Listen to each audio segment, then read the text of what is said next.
সিরাজগঞ্জের কাজীপুর উপজেলার সোনামুখী গ্রামে দাফনের ৩ দিন পর এক কৃষকের মরদেহ উত্তোলন করে রাতের আঁধারে পুনরায় অন্য স্থানে দাফন করা হয়েছে।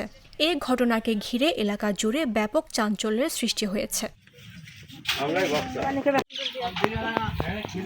স্থানীয় সূত্রে জানা গেছে, গেল ৯ জুলাই চিকিৎসাধীন অবস্থায় মারা যান কৃষক আব্দুস সাত্তার। ওই দিনই তাকে সোনামুখী গ্রামের জান্নাতুল বাকি কবরস্থানে দাফন করা হয়। তবে রোববার সকালে স্থানীয়রা আব্দুস সাত্তারের বাড়ির পাশে একটি নতুন কবর দেখতে পান।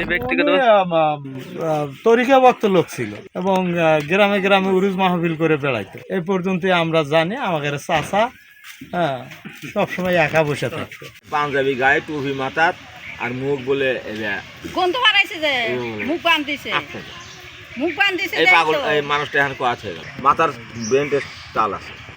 সে কইতে তার বিজির বাড়ি আসলে চালটা ডাঙা তো কই আমি চালে ডাঙা গেলাম, চালে ডাঙান খাইতে হইরা অনেক খাইতে আছে। তারপরে রাজ্যটা দিই কোনো বলে গান বাজনা হয়েছে তাও শুনছি। আইসা কইতে রাত 3 ভাগের 2 ভাগ গেছে, 1 ভাগ আছে। তখন আমি হিন্দে যাই, ওই বয়স না মানে যে পাগল মানুষ ওই জাতি দেখে যে মানুষের আট পাইলাম না, হারে বেঁধে এগিয়ে আসলাম। এগিয়ে এসে কইছে কারা রে তো আবার বেহিছে এনে তো তাই কই যাই শালা তুই কি কর, এই কথা গালো বলে একটু গুটো হচ্ছে তাই মানুষ আসলে 5 জন। এই বিষয়ে স্থানীয় ইউপি সদস্য ও কবরস্থানের তত্ত্বাবধায়ক বেল্লাল হোসেন জানান, তার পরিবারের সদস্যরা কবরস্থানে দাফন করতে গেলে তার ভক্তরা কবরস্থানে মাটি দিতে নিষেধ করেন, কিন্তু বেঁচে থাকতে নাকি বাড়িতেই তাকে মাটি দিতে বলেছেন। এরপরই এই ঘটনা ঘটেছে।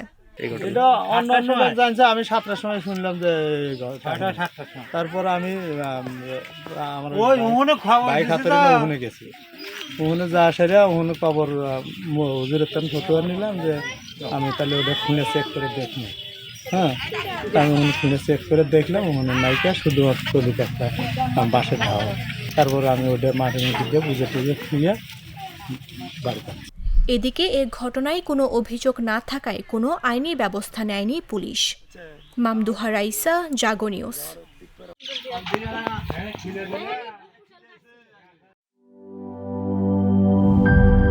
শিয়া বাটার ও ভিটামিন ই সমৃদ্ধ লিলি হালাল বিউটি সোপ, তারুণ্যময় উজ্জ্বল ত্বকের জন্য।